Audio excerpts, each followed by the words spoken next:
संसद में वंदे मातरम को लेकर केंद्रीय गृह मंत्री अमित शाह के बयान पर बिहार सरकार बनने के बाद तेजस्वी यादव की गायब होने, पश्चिम बंगाल में बन रही बाबरी मस्जिद और एसआईआर के मुद्दे को लेकर भारत एक्सप्रेस संवाददाता रमेश सिंह ने युवा चेतना के राष्ट्रीय संयोजक रोहित सिंह से खास बातचीत की। आप भी सुनिए।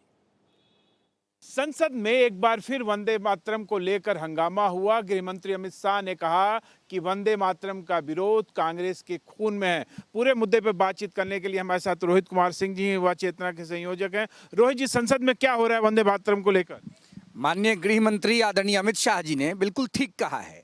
कांग्रेस पार्टी के डीएनए में भारत महतारी का विरोध है, राष्ट्रीयता का विरोध है, स्वतंत्रता संग्राम में शामिल महानायकों के तिरस्कार का भाव है, वंदे मातरम का विरोध है।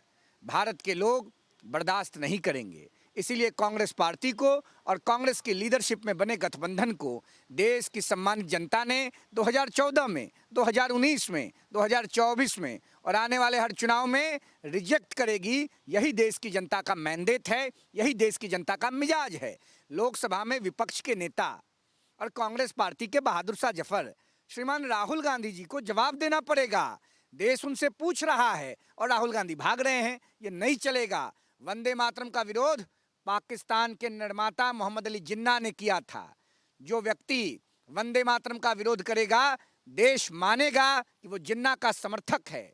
हम बाबा साहब अंबेडकर जी को मानते हैं, हम मोहनदास करमचंद गांधी बापू को मानते हैं, हम जिन्ना को नहीं मानते हैं। हम पाकिस्तान, बांग्लादेश, अफगानिस्तान, कजाकिस्तान के सिद्धांत का प्रतिपादन भारत की पवित्र धरा पर नहीं होने देंगे। ये भारत देश है। यहाँ गांधी जी का, नेताजी सुभाष चंद्र बोस का, अशफाक उल्लाह खान का, बटुकेश्वर दत्त का, वीर सावरकर का सिद्धांत का प्रतिपादन होगा, न कि जिन्ना का, पाकिस्तान का, बांग्लादेश का। पर रोहित जी, आप देखिए कि बिहार में अब सरकार का गठन भी हो गया है, पर तेजस्वी यादव नहीं दिखाई दे रहे हैं। कहाँ हैं आज? क्या लगता है आपको? तेजस्वी यादव चले गए क्रिसमस मनाने के लिए भारत से बाहर। पता नहीं तेजस्वी यादव जी को क्या हो गया है। बिहार विधानसभा के चुनाव में करारी शिकस्त की प्राप्ति के उपरांत अपने दल के कार्यकर्ताओं से, समर्थकों से, अपने परिवार के लोगों से मिलने का फुर्सत बाबू तेजस्वी यादव जी को नहीं है। विधानसभा के सत्र से गायब हो गए, अता पता लापता हैं। आने वाले किसी भी चुनाव में तेजस्वी यादव की पार्टी को हल्दी लगने वाला नहीं है।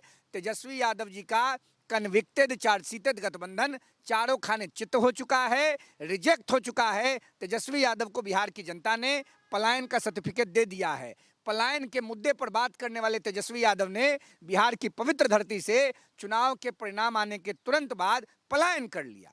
पर जिस तरह आप देखिए कि जब चुनाव होने वाले हैं पश्चिम बंगाल में, तो वहाँ कई मुद्दे गर्म हो गए हैं। एक बाबरी मस्जिद के निर्माण का मुद्दा चल रहा है, साथ ही साथ एसआईआर का मुद्दा चल रहा है। आज अखिलेश यादव ने भी लोकसभा में कहा कि इस एसआईआर से गलत किया जा रहा है। एसआईआर को लेकर इतना विरोध क्यों है विपक्षियों में? सुनिए ना, बाबरी मस्जिद इस देश में नहीं बनेगा। बाबरी मस्जिद की खुशबू इस देश में कोई नहीं लेना चाहता है। भगवान राम जी का भव्य मंदिर अयोध्या में बनकर तैयार हो चुका है। दुनिया भर के लोग प्रभु राम का आशीर्वाद लेने आ रहे हैं। ममता बानों के इशारे पर बंगाल में धार्मिक तुष्टीकरण की राजनीति को हवा विधानसभा चुनाव के मद्देनजर देने का षड्यंत्र रचा जा रहा है।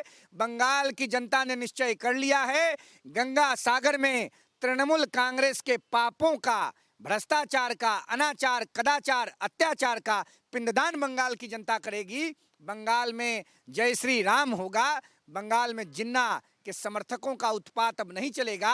और बंगाल में किसी माई के लाल में ये ताकत नहीं है कि बाबरी मस्जिद बना दे।